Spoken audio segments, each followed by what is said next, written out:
আমিন গাঁৱত মুখ্যমন্ত্ৰী ডক্টৰ হিমন্ত বিশ্ব শৰ্মা আমিন গাঁৱত উপস্থিত হৈ মুখ্যমন্ত্ৰীজনে কৰিলে বিশেষ ঘোষণা ডিচেম্বৰ মাহত মুকলি হ'ব গুৱাহাটী উত্তৰ গুৱাহাটী সংযোগী দলং আমিন গাঁও জলাহত নিৰ্মীয়মান আন্তঃৰাষ্ট্ৰীয় ক্ৰিকেট ষ্টেডিয়াম নিৰ্মাণৰ বুজ ল'লে মুখ্যমন্ত্ৰী ডক্টৰ হিমন্ত বিশ্ব শৰ্মাই আন্তঃৰাষ্ট্ৰীয় পৰ্যায়ৰ দ্বিতীয়খন ক্ৰিকেট ষ্টেডিয়াম মুকলি হ'লে ক্ৰিকেট ষ্টেডিয়ামৰ আন এখন সহায়ক ষ্টেডিয়াম হ'ব বুলি মত পোষণ কৰে মুখ্যমন্ত্ৰী ডক্টৰ হিমন্ত বিশ্ব শৰ্মাই কৈছে যে সৰু সজাই আমিন গাঁৱৰ পিছত নেহেৰু ষ্টেডিয়ামো আমি নকৈ নিৰ্মাণ কৰিম চন্দ্ৰপুৰতো খেলপথাৰ নিৰ্মাণৰ কাম চলি আছে সৰু সজাত খেল হলে আমিন গাঁৱতো যাতে খেল অনুষ্ঠিত কৰিব পাৰি তাৰ বাবে এই ষ্টেডিয়ামখন নিৰ্মাণ কৰা হৈছে আমিন গাঁও ষ্টেডিয়ামত খেলৰ উপৰিও আন্তঃৰাষ্ট্ৰীয় শ্ব' প্ৰদৰ্শনো কৰা হ'ব 380 কোটি টকা ব্যয় সাপেক্ষে নিৰ্মীয়মান আন্তঃৰাষ্ট্ৰীয় ক্ৰিকেট ষ্টেডিয়ামৰ কাম কাজৰ বুজ ল'লে মুখ্যমন্ত্ৰীগৰাকী 2024 চনৰ মাৰ্চ মাহত নিৰ্মাণ আৰম্ভ কৰি 2026 মাৰ্চ মাহৰ সমাপ্তৰ লক্ষ্য নিৰ্ধাৰণ কৰিছে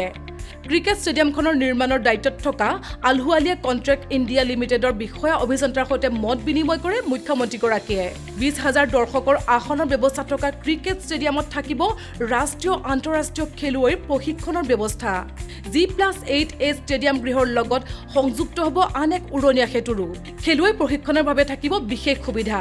পাৰ্কিঙৰ কাৰণে পৰ্যাপ্ত পৰিকল্পনা কৰাৰ নিৰ্দেশ দিছে জিলা আয়ুক্তক ষ্টেডিয়ামলৈ যোৱাৰ বাবে আইআইটিৰ দিশেৰে পথ নিৰ্মাণ কৰাৰো চিন্তা চৰ্চা চলিছে লগতে নিৰ্মাণৰত সুইমিং পুলৰ নিৰ্মাণ কাৰ্য বুজ ল'লে মুখ্যমন্ত্ৰী ডক্টৰ হিমন্ত বিশ্ব শৰ্মাই দুখন ষ্টেডিয়াম নিৰ্মাণৰ আমাৰ পৰিকল্পনা আছিল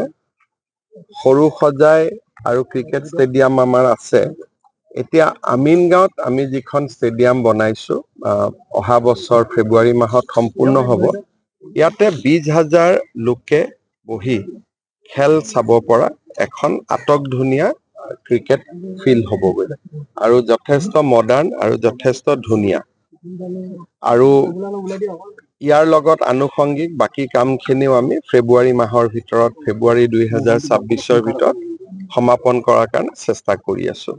সো আমিন গাঁৱত এখন ক্ৰিকেট ষ্টেডিয়াম হ'ল ইনডোৰ ষ্টেডিয়াম হ'ল বেডমিণ্টন লগত সুইমিং পুলৰো কাম শেষ পৰ্যায়ত আহি পাইছে আৰু এইখিনিৰ লগত অলপ আমি পাৰ্কিং আদিও বনাব চেষ্টা কৰি আছো যাতে ইয়াতে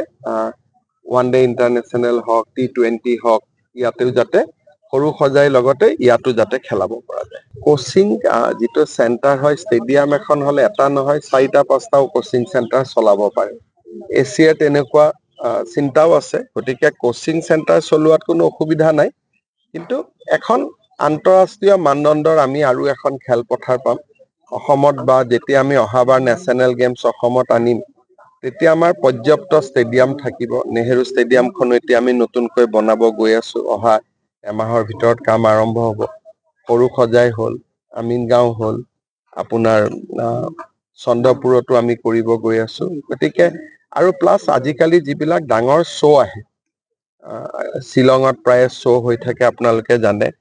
সেই আন্তঃৰাষ্ট্ৰীয় শ্ব'বিলাকো আমি ইয়াতে পাতিব পাৰিম যাতে মানুহে আহি পেলাই শ্ব' অনুভৱ কৰিব পাৰে আমিন গাঁৱৰ পৰা Khageswar Nath news desk report